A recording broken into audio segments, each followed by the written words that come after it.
Only the Innocent. Written by Katrina Joyner. Narrated by Andrew Ball.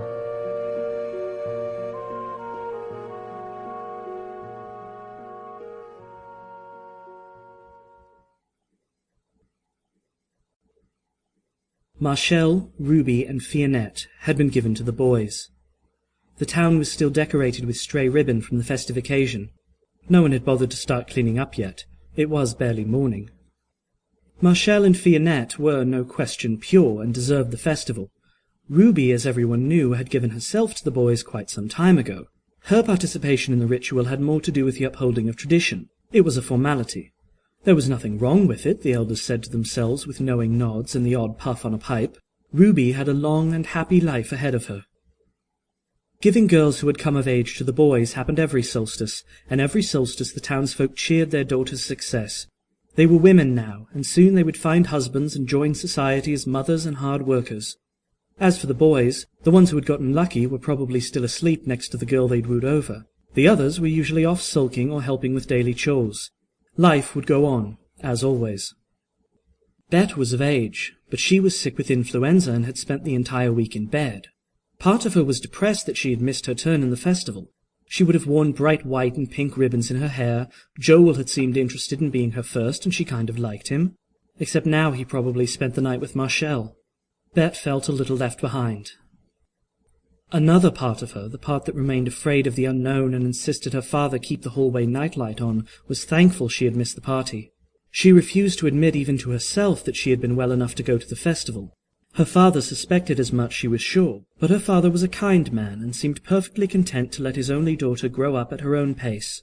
He still brought her china dolls from the city because he knew she liked them. He still called her sweetheart, and he still hovered near her when she picked berries at the edge of the forest, as if his very presence could shield her from harm forever.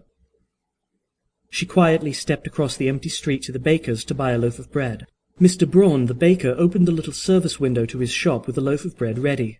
"Bette," he said by way of greeting, "here's your usual. Glad to see you're up and about. My Marshall missed you last night. She asked about you." "Is she up yet?" Bette asked past a large lump in her throat as she accepted the bread and paid Mr. Braun. "No, afraid not." Mr. Braun smiled, but the smile did not touch his eyes. "But what a happy day that she's a woman now. She'll be safe from here out. We'll never have to worry." "Always a blessing," Bette replied politely, "when a daughter makes it to this age." "Yes," Mr. Braun said, "but don't you worry. Your turn'll come next solstice." His mouth quirked. Bette had seen this often growing up in her quiet little town. The parents said giving away their daughters was a wonderful thing, but they were never quite good at hiding the sorrow. She excused herself, thankful to get away and even more glad her best friend wasn't up yet. She didn't feel ready to face the new gap that would be between them.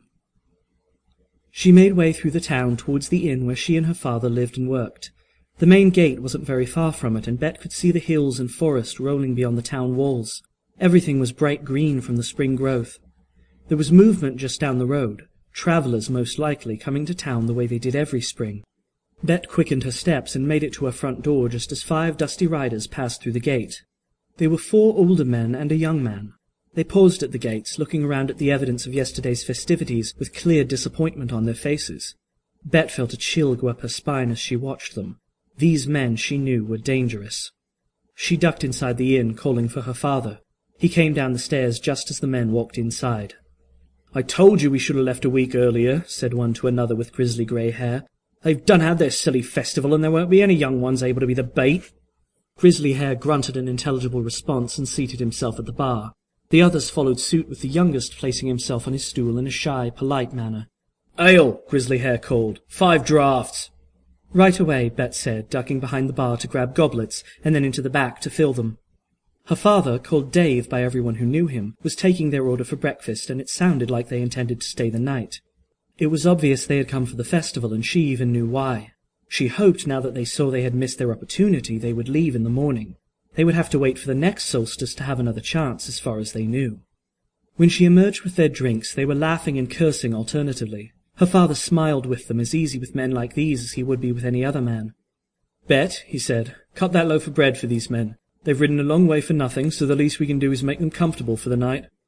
"For nothing," Grizzly Hair growled. "Not if we can help it." Sample complete. Ready to continue?